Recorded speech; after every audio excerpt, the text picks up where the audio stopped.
ತಾವು ತಂದಂತ ಸಂತಾಪ ಸೂಚಕ ನಿರ್ಣಯಕ್ಕೆ ನಾನು ಕೂಡ ಬೆಂಬಲಿಸಿ ಈ ಎರಡು ಸದನದ ಸಮಾವೇಶದ ನಡುವೆ ತೀರ್ಕೊಂಡಿರ್ತಕ್ಕಂಥ ಈ ಮಹನೀಯರಿಗೆ ಶ್ರದ್ಧಾಂಜಲಿ ನಮ್ಮ ಕರ್ತವ್ಯ ಅಂತ ನಾನು ಭಾವಿಸ್ತೇನೆ. ಮನೋಹರ್ ತಹಸೀಲ್ದಾರ್ ಅವರು ನಮ್ಮ ಜೊತೆಗೆ ಇರ್ತಿದ್ರು ಇಲ್ಲಿ ಉಪಾಧ್ಯಕ್ಷರಾಗಿ. ಅತ್ಯಂತ ಮಿತಭಾಷಿ ಅವರು, ತುಂಬ ಒಳ್ಳೆಯ ವ್ಯಕ್ತಿತ್ವ. ಹಾಗೆಯೇ ಕೆ ಶ್ರೀನಿವಾಸು ಶಿವಮೊಗ್ಗ ಜಿಲ್ಲೆಯವರು, ನಮ್ಮ ಜಿಲ್ಲೆಯವರು ಅನ್ನೋದಕ್ಕೆ ನನಗೆ ಹೆಮ್ಮೆ. ಮಾನ್ಯ ಎಚ್ ಕೆ ಪಾಟೀಲ್ರು ಈಗಾಗಲೇ ಹೇಳಿದ್ರು, ನಮ್ಮ ಮಲೆನಾಡು ಭಾಗದಲ್ಲಿ ಈ ಹವ್ಯಕ ಸಮಾಜ ಇದೆ, ಅತ್ಯಂತ ಬುದ್ಧಿವಂತರು ಆ ಸಮಾಜದ ಬಂಧುಗಳು, ಹವ್ಯಕರು ಅಂತ. ಬ್ರಾಹ್ಮಣರಲ್ಲಿ ಹವ್ಯಕರು ಮತ್ತು ಮಲೆನಾಡಿನ ಅತ್ಯಂತ ಒಳ್ಳೆ ರೈತಾಪಿ ಕುಟುಂಬಗಳು. ಆ ಕುಟುಂಬದಲ್ಲಿ ಹುಟ್ಟಿರ್ತಕ್ಕಂಥ ಕೆ ಶ್ರೀನಿವಾಸರವರು ಅರಸು ಅವರಿಗೆ ಬಹಳ ಹತ್ತಿರದಲ್ಲಿ ಇದ್ರು ಅನ್ನುವಂಥದ್ದನ್ನ ನಾನು ಕೇಳಿದ್ದೇನೆ. ಹಾಗಾಗಿ ಸಾಗರವನ್ನು ಪ್ರತಿನಿಧಿಸಿದ್ರು, ಶಿವಮೊಗ್ಗ ಕ್ಷೇತ್ರವನ್ನ ಪ್ರತಿನಿಧಿಸಿದ್ರು. ಈಗಾಗಲೇ ಹಿರಿಯರು ಹೇಳಿದಾಗೇನೆ ಕೆ ಶ್ರೀನಿವಾಸ್ ಅವರು ಒಂದು ಜ್ಞಾನದ ಕಣಿ. ಯಾವುದೇ ಒಂದು ಸಬ್ಜೆಕ್ಟ್ ಕೊಟ್ರೆ ಗಂಟೆಗಟ್ಟಲೆ ಅವರು ಅದನ್ನ ಎಲಾಬ್ರೇಟ್ ಮಾಡಿ ಮಾತನಾಡುವಂತ ಒಂದು ದೊಡ್ಡ ಪ್ರತಿಭೆ ಅವರು. ಅವರು ಕಾಂಗ್ರೆಸ್ನಲ್ಲಿದ್ದರೂ ಕೂಡ ನಮ್ಮ ಭಾಗದಲ್ಲಿ ಅವ್ರದ್ದು ಭಾಷಣ ಇದೆ ಅಂತ ಹೇಳಿದ್ರೆ ನಾನು ಹೋಗಿ ಮುಚ್ಚಿ ಕೂತು ಅವ್ರದ್ದು ಭಾಷಣ ಕೇಳಲಿಕ್ಕೆ ಹೋಗ್ತಿದ್ದೆ. ಅಷ್ಟು ಚಂದ ಅವರು ಕನ್ನಡದಲ್ಲಿ ಮಾತಾಡ್ತಾ ಇದ್ರೆ ಕೇಳೋಣ ಕೇಳೋಣ ಅಂತ ಹೇಳಿ ಅನಿಸ್ತಾ ಇತ್ತು. ಅಷ್ಟು ಸ್ಫುಟವಾಗಿ ಆ ಶಬ್ದ ಭಂಡಾರ ಕೂಡ ಅವ್ರ ಹತ್ರ ಇತ್ತು. ನೋಡ್ಲಿಕ್ಕೂ ಕೂಡ ಅವರು ಸ್ವಲ್ಪ ಸುಂದರಾಂಗ ಅವರು, ಕೆ ಶ್ರೀನಿವಾಸ್ ಅವರು. ಹಾಗಾಗಿ ನಮ್ಮ ಜೊತೆಗೆ ನಾವು ಒಟ್ಟಿಗೆ ಪ್ರವಾಸ ಕೂಡ ಮಾಡಿದ್ವಿ ಶಾಸಕರಾಗಿ. ಅನೇಕ ಸಂಗತಿಗಳನ್ನ ನನಗೆ ಹೇಳ್ತಾ ಇದ್ರು. ಇತ್ತೀಚೆಗೆ ನಾನು ಹೋಮ್ ಮಿನಿಸ್ಟರ್ ಆಗಿ ಆಯ್ಕೆಯಾದಾಗ ನಾನು ಅವ್ರನ್ನ ನೋಡದೇನೆ ಒಂದು ವರ್ಷ ಆಗೋಗ್ಬಿಟ್ಟಿತ್ತು. ನೆನಪು ಮಾಡ್ಕೊಂಡು ನನಗೆ ಫೋನ್ ಮಾಡಿ ಶುಭಾಶಯ ಹೇಳಿದ್ರು. ಅಷ್ಟು ಹೃದಯವಂತ ಮನುಷ್ಯ, ನಮ್ಮನ್ನೆಲ್ಲ ಪ್ರೀತಿಸುವಂತ ಮನುಷ್ಯ.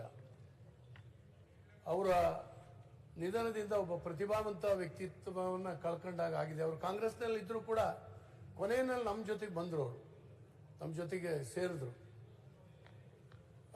ಒಳ್ಳೆ ಶಿವಮೊಗ್ಗ ಮತ್ತು ಸಾಗರ ತಾಲೂಕುಗಳಲ್ಲಿ ಅಭಿವೃದ್ಧಿಗಳನ್ನ ಸಾಕಷ್ಟು ಮಾಡಿರ್ತಕ್ಕಂಥ ವ್ಯಕ್ತಿ. ಹಾಗೆಯೇ ಬಸವರಾಜ್ ಅವರು 94ರಲ್ಲಿ ನಾವೆಲ್ಲ ಒಟ್ಟಿಗೆ ಬಂದಿದ್ದೀವಿ ಇಲ್ಲಿಗೆ ಶಾಸಕರಾಗಿ. ಅರಸೀಕೆರೆಯ ಬಸವರಾಜ್ ಅವರು ವ್ಯಾಪಾರಿಯಾಗಿದ್ದರೂ ಕೂಡ ಇಲ್ಲಿ 5 ವರ್ಷಗಳ ಕಾಲ ತುಂಬಾ ಚೆನ್ನಾಗಿ ಸದನದಲ್ಲಿ ಕೆಲಸ ಮಾಡಿದ್ದಾರೆ. ಲಕ್ಷ್ಮೀನಾರಾಯಣ ಅವರು ಕುಂದಾಪುರದಲ್ಲಿ ಪ್ರತಿನಿಧಿಸಿದ್ರು.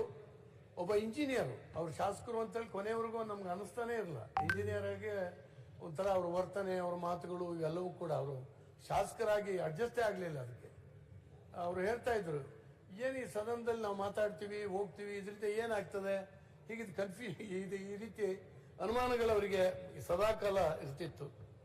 ವೆಂಕಟರೆಡ್ಡಿ ಮುದ್ನಾಳ್ ಅವರನ್ನು ಕೂಡ ನನಗೆ ಗೊತ್ತಿದೆ.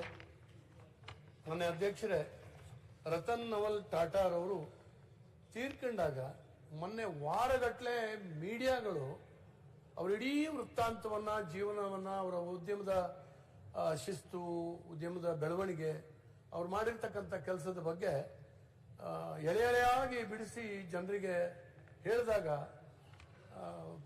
ಸಾಮಾನ್ಯ ಜನರಿಗೂ ಕೂಡ ರತನ್ ಟಾಟಾರವರ ಬಗ್ಗೆ ಬಹಳ ದೊಡ್ಡ ಗೌರವ ನಿರ್ಮಾಣ ಆಯಿತು. ಕಣ್ಣೀರು ಹಾಕಿದ್ರು. ಈಗಾಗಲೇ ಎಲ್ಲರೂ ಕೂಡ ಹೇಳಿದ್ರು, ಈ ದೇಶವನ್ನ ಪ್ರೀತಿಸ್ತಕ್ಕಂಥ ಒಬ್ಬ ಉದ್ಯಮಿ, ಹಣಕ್ಕಾಗಿ ಉದ್ಯಮ ಅಲ್ಲ, ದೇಶದ ಅಭಿವೃದ್ಧಿಗೋಸ್ಕರ ಉದ್ಯಮ ಅನ್ನುವಂಥ ರೀತಿಯಲ್ಲಿ ಅವರ ಉದ್ಯಮ ರಂಗವನ್ನ ಬೆಳೆಸಿದ್ರು. ಅವರ ದುಡಿಮೆಯಲ್ಲಿ ಬಹಳ ದೊಡ್ಡ ಪಾಲನ್ನ ಚಾರಿಟಿಗೋಸ್ಕರ ಕೊಟ್ಟಿದ್ರು ಅನ್ನುವಂಥದ್ದು ಬರ್ತಾ ಇದೆ. ಅದೇ ರೀತಿ ನಾನು ಮೀಡಿಯಾದಲ್ಲಿ ನೋಡಿದೆ, ಅವರ ಅತ್ಯಂತ ಪ್ರೀತಿಯ ನಾಯಕ ಕೂಡ ಒಂದು ಪಾಲನ್ನ ಬಿಟ್ಟು ಹೋಗಿದ್ದಾರೆ ಅವರ ದುಡಿಮೆಯಲ್ಲಿ ಅಂತೇಳಿ ಹೇಳಿ ಕೇಳಿ ನನಗೆ ಆಶ್ಚರ್ಯ ಆಯಿತು, ಎಷ್ಟು ಹೃದಯವಂತ ಮನುಷ್ಯ ಅಂತೇಳಿ ಹೇಳಿ. ಹಾಗಾಗಿ ಮತ್ತು ಸೈಯದ್ ಶಾಬ್ ಖುಸ್ರೋ ಹುಸೇನಿ ಅವರು ಕೂಡ ಧಾರ್ಮಿಕವಾಗಿ ಬಹಳ ದೊಡ್ಡ ವ್ಯಕ್ತಿತ್ವ ಮತ್ತು ಶಿಕ್ಷಣ ಸಂಸ್ಥೆಗಳನ್ನು ಸ್ಥಾಪನೆ ಮಾಡಿರ್ತಕ್ಕಂಥವ್ರು. ಇವರೆಲ್ಲರ ನಿಧನಕ್ಕೆ ಸಂತಾಪವನ್ನು ಸೂಚಿಸಿ ಅವಕಾಶಕ್ಕಾಗಿ ಧನ್ಯವಾದಗಳನ್ನು ಅರ್ಪಿಸಿ ನಾನು ಮಾತು ಮುಗಿಸ್ತೇನೆ. DS ಪಾಟೀಲ್ ಮತ್ತು ಸಂತೋಷ್ ಲಾಲ್ ನೆಕ್ಸ್ಟ್ ವಿಜಯನ್. ಸನ್ಮಾನ್ಯ ಅಧ್ಯಕ್ಷರೇ, ತಾವು ತಂದಂತ ಈ